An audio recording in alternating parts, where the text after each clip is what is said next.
Good morning, ladies and gentlemen. I'm delighted to be here. I'm even more delighted to see that the prospect of a Brit standing up on stage to talk about the weather hasn't put too many people off. Anyone recognise this guy? Mr. Fish. Michael Fish. For those of you not familiar with this gentleman, he was the mainstay of the BBC's daily weather forecast for several decades. Despite his sterling services to broadcasting and to the Met Office, he is perhaps best known for an infamous broadcast in autumn of 1987. Just a few hours after he mocked live on air, earlier today, a woman called and said she'd heard a hurricane was on the way. Well, if you're watching, don't worry, there isn't. Winds reached speed of 115 miles an hour, and there was widespread devastation across the UK. Sadly, 18 people also lost their lives. This provides perhaps the first indication as to why I've chosen to use the weather as my innovation metaphor today. This is our market disruption event. With all of our forecasting, all of our science, all of our R&D, all of our experts, we still fail to see it coming. Even with the lone voice of a, let's call her, lead user for the purpose of the analogy, saying, I think conditions are about to change, all the key opinion leaders, the experts, can say is, hey, we're the experts, we're the market leaders in this industry. You don't know this industry, we've been doing it for years. Who are you anyway? Key opinion leaders are smart, but normal users are smart too. Even before the BBC, which is hard to imagine, I know, for thousands of years, people have had this very physical battle with the elements, and that's really driven human endeavour. People have been forced to find solutions to address the hardships of just surviving from one day to the next. And increasingly, over generations, over centuries, over millennia, we got better at manipulating the environment around us to make life easier, more comfortable, more convenient. We've iterated our solutions, sometimes incrementally, sometimes disruptively, to improve upon the most basic foundations of Maslow's hierarchy of need: warmth, shelter, and of course beyond. The weather, the seasons, the elements have provided probably the primary catalyst for human endeavour over the years, through personal innovation right up until the Industrial Revolution, and then of course innovation for the masses thereafter. And the experience transitioned at that time from just surviving for the common man and woman to one where comforts and even luxuries were not just aspirational, but actually achievable. One of the great comforts in life, of course, for many people is the result of the perfect hop. And some of you enjoyed a great brewery tour on the first afternoon. It's a pretty challenging crop to grow well, actually. It requires some pretty attentive farming and, of course, the perfect set of weather conditions during the spring and summer to get there. Naturally, this is one of my favourites. It's the aptly titled Innovation IPA from fantastic Adnams Brewery in Suffolk. As I consulted this source of important creative stimulus while writing notes for this talk, a line from Oscar Wilde's The Importance of Being Earnest came to mind. One of his characters, Gwendolen, backs me up on this premise of the weather being an important, if slightly unsettling, metaphor for other things. Pray, don't talk to me about the weather, Mr. Worthing. Whenever people talk to me about the weather, I feel quite certain they mean something else, and that makes me nervous. Innovation is a topic that makes people nervous. It's risky. If you're pushing the boundaries, there is a high risk of failure. We need to accept that. How does this nervousness make you feel? Do you feel helpless when a competitor, or heaven forbid, a startup comes along and tries to eat your lunch? Or do you relish the challenge of the unknown? If you feel motivated by diving deep into the opportunity space and making connections between bits of evidence that haven't been made before, by seeing failure as an opportunity to try again, then those nerves will provide the adrenaline that keeps you going until you are ultimately successful. Music is, of course, another of the great comforts in life, so here is a weather-related quiz question. What is the weather connection between bands including the Beatles, Elbow, U2 and the Stone Roses? And there's a bottle of my prized Innovation IPA up for grabs here.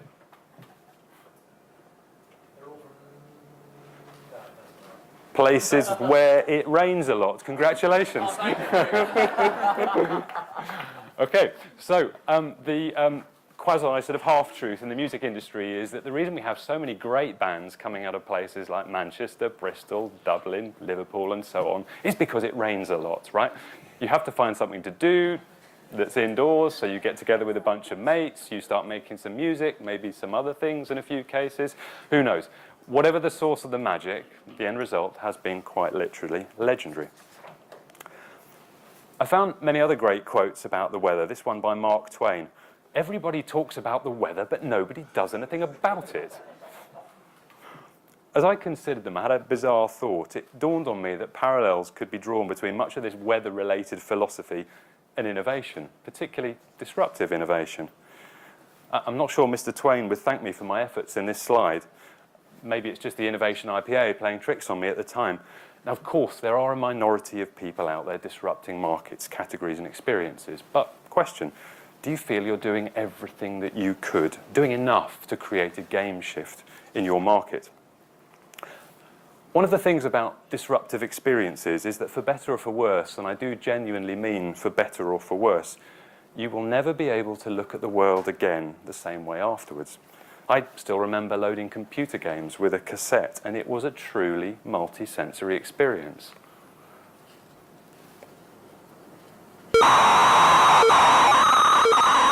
Remember that? Okay, enough of that. Can anyone imagine anyone under the age of 30 accepting that as a digital experience? I mean, it's just horrific, except for some sort of, novelty, retro novelty value. It took about 6 minutes to load, and even then there was no guarantee it would actually work. When you eventually got there, this was the graphical reward. The floppy disk moved things on at a jump, solid state, shifted it again. Dial-up internet seems an age ago, right? We even grumble when we have a suboptimal broadband experience these days. All around us, these traditional experiences are being disrupted, and of course it impacts the way that we interact with the world, and that can never be undone. Who has a Prime account? Yeah, okay, a lot of you, right. Once you've experienced next-day delivery, from moving little more than the tip of your thumb, your world is literally never the same again, right? I was replumbing my bathroom a couple of months ago. I was on a tight deadline. The family had been politely banished for the weekend. The water was off, my preparations had been meticulously made, and a glittering array of plumbing exotica lay before me. It was around 10:30 on Friday night, and I opened a box containing a beautiful grower mixer tap, only to realize it did not contain a male straight 15mm by 3/8" connector. That's one of these if you wanted to know, which I know you didn't. And you thought the highlight of the talk was going to be the weather. It's around 10:40 p.m. now. A few swipes on the smartphone and it was delivered at 9:37 the next morning, barely 11 hours after ordering. The arrival of this tiny little piece of brass shifted my experiential world once again. Amazon not only realized this pivotal insight, they brought us Prime. They brought us Dash. I can't see a 15mm by 3/8" connector dash button catching on anytime soon, and this image made me chuckle. At least one of the products on this slide is unlikely to be delivered in the time that you really, really need it. But I do admire the tenacity with which they're pursuing this core insight about ultimate shopping convenience. The fastest delivery time. Exactly the same is true with their streaming services, right? The job to be done is receiving exactly the product or service that you want, no matter how tail of the curve, how awkward you are, exactly when you want it. This is the job. The job is the metric of consumer performance that Amazon is measured on, and they're doing rather well at it. In fact, they're doing so well that many businesses that might not have originally seen Amazon as a competitor are now starting to become aware of the threat that's looming on the horizon. Banking sector, grocery sector, pharma sector, they are coming. 3 days ago, Amazon was awarded a license to distribute pharmaceutical products in 12 states in the US. They are coming. Here's the problem. It's not that we're bad innovators. Many of us can see killer insights. Many of us have, frankly, great ideas. But often we aren't able to act on them in the way that we want to because we are stifled by the frameworks in which we operate. Corporate processes, brand guidelines, quality systems. Frankly, even our current customers can be a source of constraint. We need to move faster, but we need to be more successful, more often. And this sounds like an impossible conflict, right? A guy called Dr. Bob Cooper, who was in fact the inventor of the stage gate process, did some research a few years ago into the innovation portfolios of big companies. And what he found, in summary, was that the percentage of new-to-world products since the 90s had halved, and the percentage of modifications to existing products had almost doubled. So, crudely, companies are spending all of their time doing modifications and no time at all doing disruption. I mean, is it any wonder we're not seeing much disruption coming out of big companies these days? The problem is that the starting point is a position of safety. And that position is an elaborate process deliberately designed to avoid risk, right? It is the current product or service portfolio. By contrast, the proliferation of startups has never been stronger. It was estimated earlier this year that there are now over 200 companies in the so-called unicorn club. These are companies with a stock market valuation of $1 billion or more. What's leading to this startup big corp discrepancy? Well, I propose it's down to a number of things. Purity of insight, the way a problem is defined.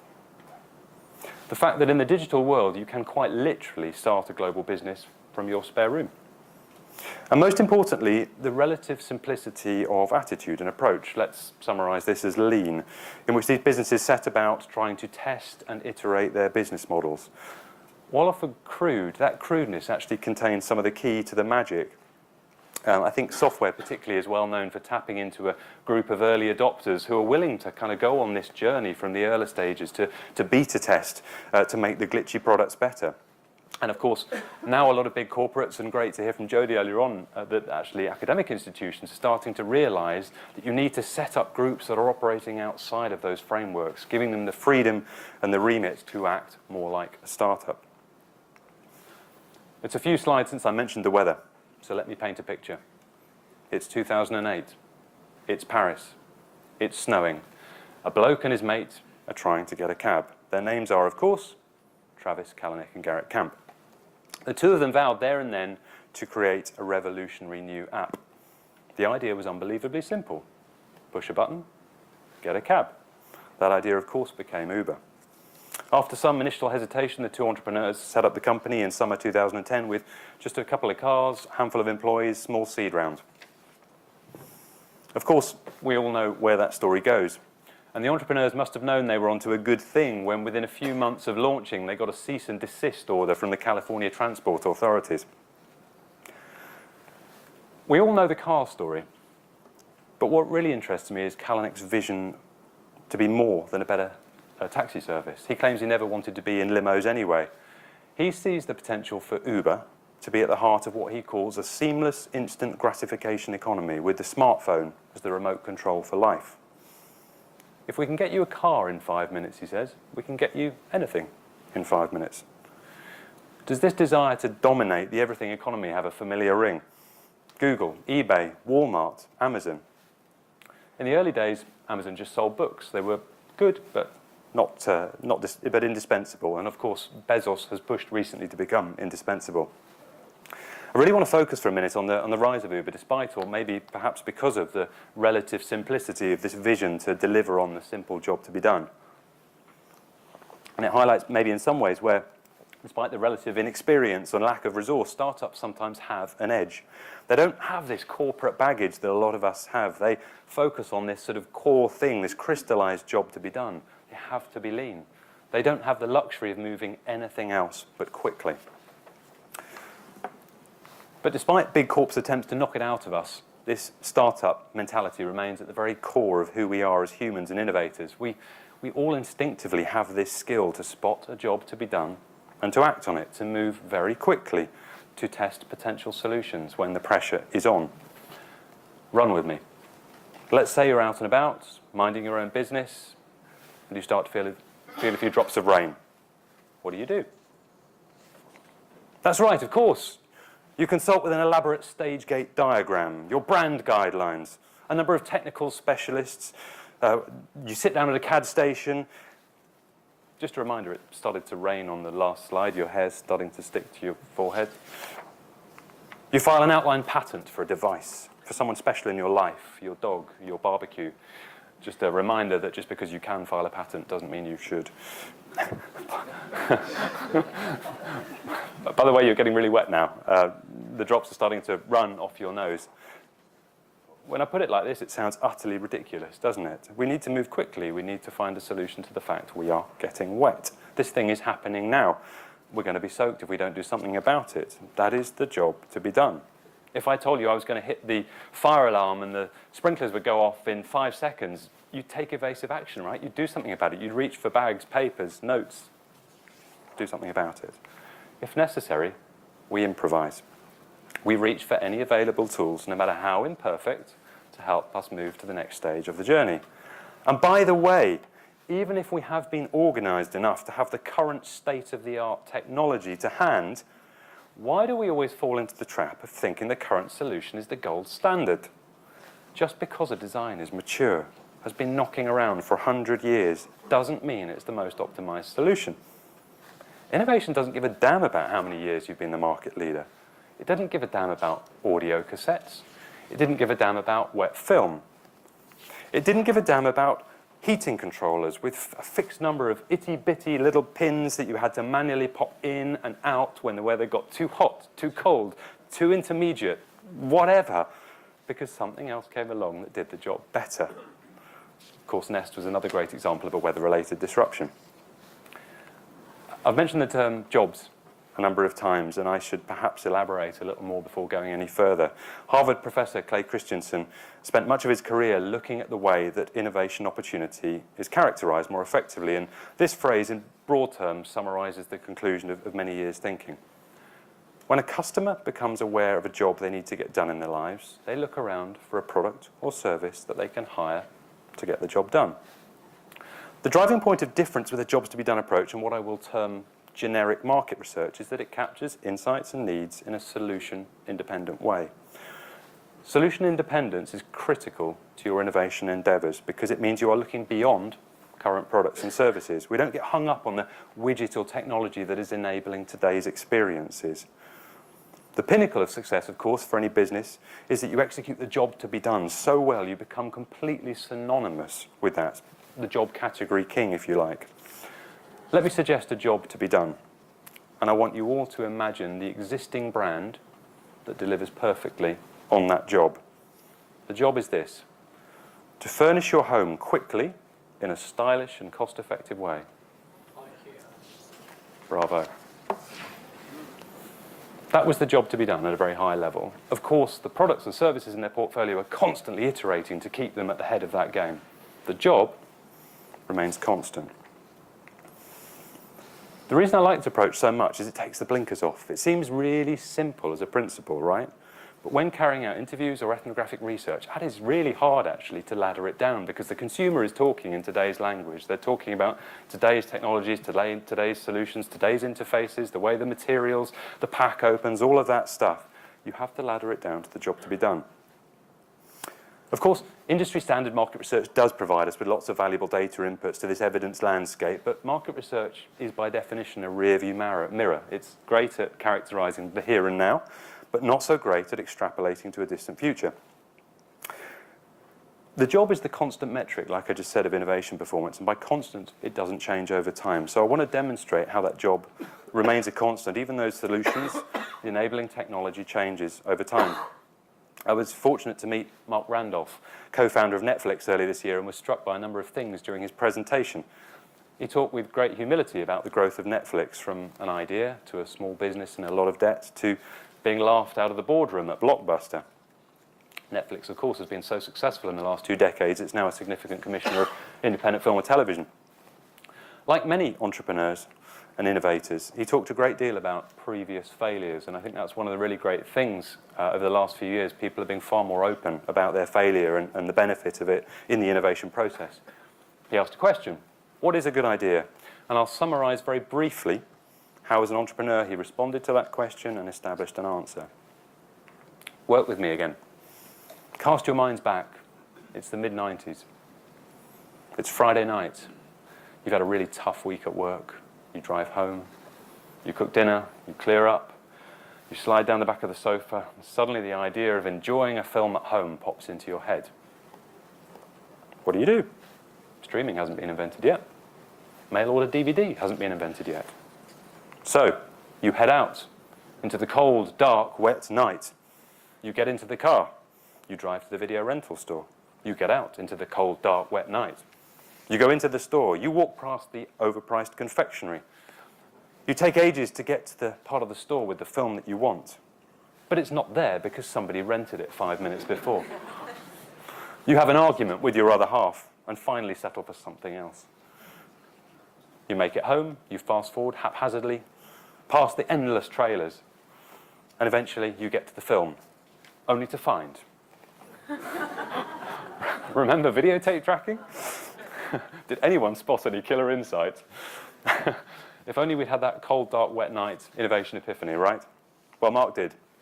He knew that enjoying a film at home was a job to be done, a constant performance metric. He instinctively saw that it was a highly underserved opportunity. The current state of the art left a lot to be desired. That, of course, paved the way to change the future of our film consumption forever. So first, videotapes that you collected from the store.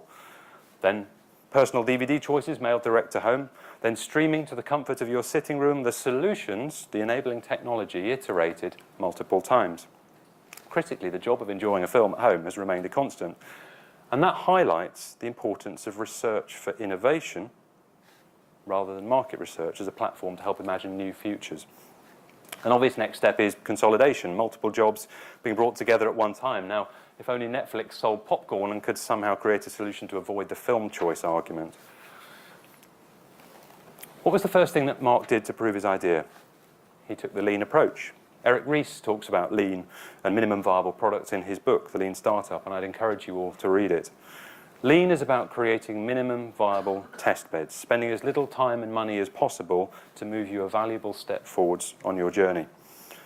The approach counters many of the constraints around innovating in big corp, these long technology development cycles, the constraints of an established brand, your current customers, and so on.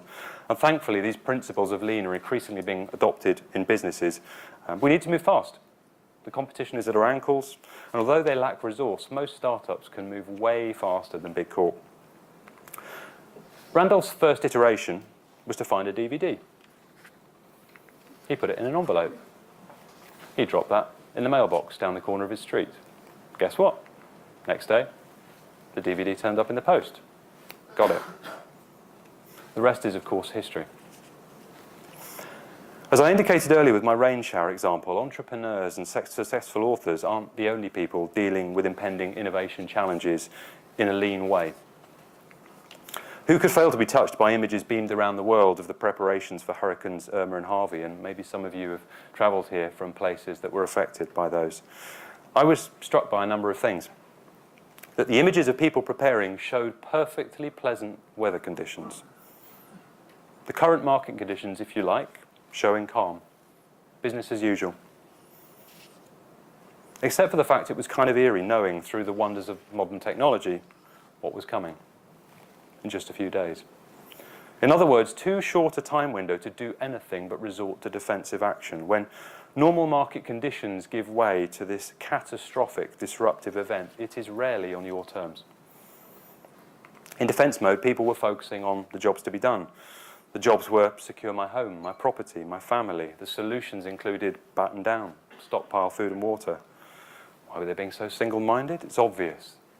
There was an immovable deadline. Resources were limited. People were being incredibly collaborative. I doubt any of these people were operating in, let's call it, day job silo mode. While being organised is very important, fancy business titles, job descriptions matter little when you need to move quickly, and startups and the people in them know this. People were working together to get things done fast. People were being very resourceful. They were using whatever they could find and continuing to work in this very organised, collaborative way. They were being staggeringly creative. Chances of these chairs being within a square mile of this property if left on the patio, precisely 0. Chances of them still being at the bottom of the pool after a Category 5 storm, pretty high, I'd say.